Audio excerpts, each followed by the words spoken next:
আজ আপনাদেরকে একটি কিবোর্ড রিসেট করার পদ্ধতি শেয়ার করতে যাচ্ছি। আমার হাতে যেটি দেখতে পাচ্ছেন এটি হচ্ছে পিসিবি সার্কিট। এটি দিয়ে মূলত ইনপুট ডিকোড করা হয়। এটা আমি পয়েন্ট টু পয়েন্ট লাগিয়ে দিলাম এবং তারটাও যথাযথ স্থানে ফিটিং করতে হবে। এটি করার পরে আমার হাতে যেটি দেখতে পাচ্ছেন এটি হচ্ছে ডায়াগ্রাম চার্ট। এটি 3 পৃষ্ঠা। এটিও পিসিবি সে কানেকশনের সাথে কানেক্টেড করে দিতে হবে। এই ডায়াগ্রামই হচ্ছে মূলত একটি কিবোর্ডের প্রাণ। যথাযথ স্থানে বসাতে না পারলে এটা কখনো আপনাকে যথাযথ আউটপুট দিতে পারবে না। এর পরবর্তীতে আমি যেটা লাগাচ্ছি এটির নাম হচ্ছে বাটন পালস।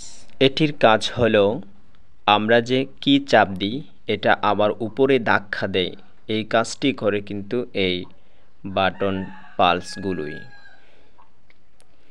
আমি যেটা কানেকশন করছি এর উপর একটি কিন্তু এই যে হাতে দেখছেন এটি একটি ব্লক, এটা দুটো স্ক্রু দিয়ে যথাযথ স্থানে লাগিয়ে দিতে হবে। এটা যদি আপনি না লাগান তাহলে কানেকশন লস হয়ে যাবে। লস কানেকশনের কারণে আপনি যথাযথ আউটপুট পাবেন না। সেজন্য এটাকে যথাযথভাবে টাইট করে পিসিবির সাথে ডায়াগ্রামটি জয়েন করে দিতে হবে। কিবোর্ডটি রিসেট করার কারণ হলো আসলে এই কিবোর্ডে পানি লেগেছিল। আমি পানিগুলো পরিষ্কার করে আবার সেই কিটা রিসেট করছিলাম, সেই হিসেবে আপনাদেরকে দেখার সুযোগ হয়েছে। পয়েন্ট টু পয়েন্ট এটা লেগেছে কিনা চেক করে নিতে হবে। যদি পয়েন্ট টু পয়েন্ট না লাগে তাহলে আপনার কি যথাযথ কাজ নাও করতে পারে। এবারে আমরা চেক শেষে আমরা ফিটিং করব আমাদের কিগুলো। দুঃখিত বন্ধুরা, আমি এখানে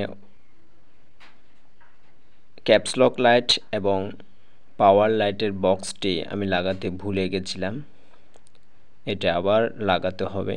যাই হোক, এটা আমি জায়গা মতো সেট করে নিলাম।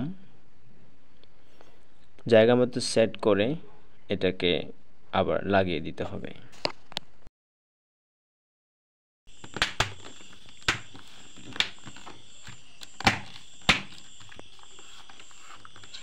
এবারে ভালোভাবে চেপে দিলাম চারিদিক থেকে, যাতে বোর্ডের স্ক্রুগুলো যথাযথভাবে লাগানো যায়। এখন স্ক্রুগুলো ভালোভাবে টাইট দিয়ে দিতে হবে। ভিডিওটি ভালো লাগলে বন্ধুরা একটি লাইক করে দিবেন।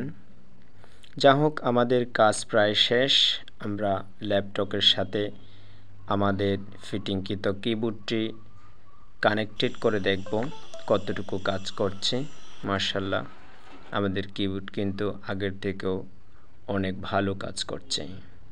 যে যেখান থেকে দেখছেন সকলকে দেখার জন্য, সাথে থাকার জন্য অসংখ্য ধন্যবাদ। আবারও দেখা হবে, সে পর্যন্ত ভালো থাকুন।